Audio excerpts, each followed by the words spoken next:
Hi, I'm Nick Salazar for TriRig.com. I'm here with Ben Hoffman, last year's runner-up in the Ironman World Championships. All eyes are on Ben as he looks to improve on that Kona spot by one position. Ben, how you doing today? I'm doing really well, yeah. It's always great to be in Hawaii, and it feels like coming home, actually. The first few years I came here, I was always a little bit terrified of the race, and now it just feels like a second home to me. So I'm excited, I feel fit, I'm ready, and I'm hungry for the title, so I'm excited to get out there Saturday and see what I can do. Awesome. Yeah, we talked to you a little bit earlier this year. You hadn't done a ton of racing at that point. I know you were keeping things a little bit lower key. You had a really good win earlier this season, taking out Andy Potts, another American where all eyes are on. He took fourth last year. Right.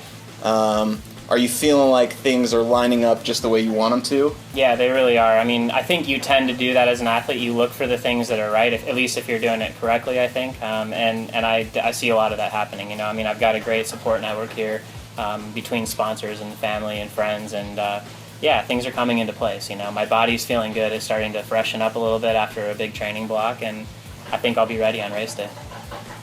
So I know, I feel like everywhere in the media, it's they're talking about the surprise of Ben Hoffman or the unexpected result or something. Does that just really fire you up? Does it make you mad? Does it do you ignore it? Do you not care?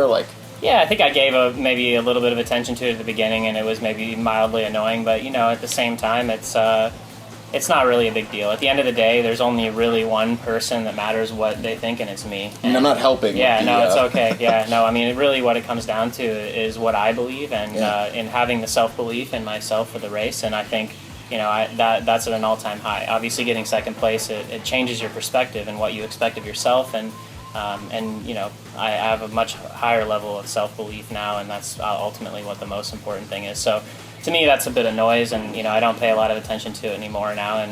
And honestly, it all comes down to the day. You've got to prove yourself, and I think I'm capable of doing that. Well, speaking of looking for the things that are good, the conditions out here are more brutal than I think I've seen them in 6 years. Yeah, it's going to be hot and humid and super windy, like always. So I'm looking forward to that. Last year I think it helped make the race what it was. It split the field apart a bit on the bike, and I'm looking forward to those windy conditions. Yeah, I think this might be a bit of a cyclist's race.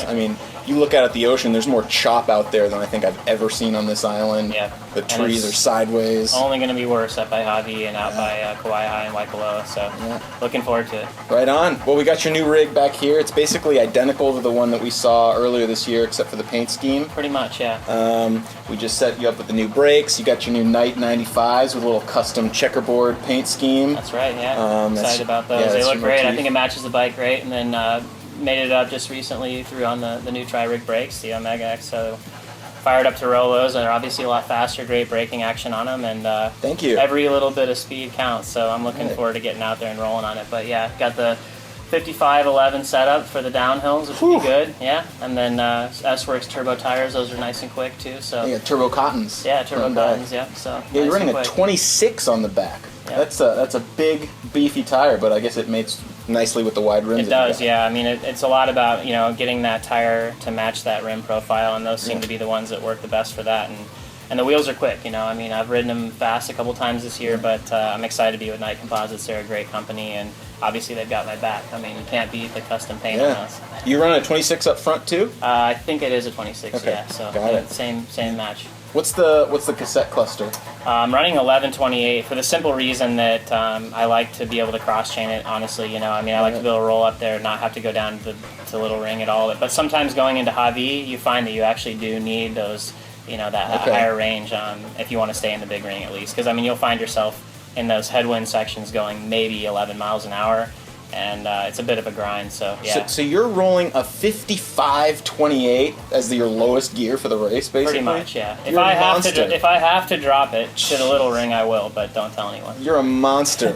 Yeah, you might as well just drop that front derailleur entirely. Maybe in the future I will. Save you a few watts. Yeah. Hey man, thank you so much for talking with us. I know it's a really busy week. We really appreciate your time and for riding the brakes. Best of luck out there, man. I appreciate it. Yeah, thanks for having me and setting me up on these brakes. I'm psyched to roll them. You bet. For more info and photos, check out TriRig.com. Thanks, Ben. You got it.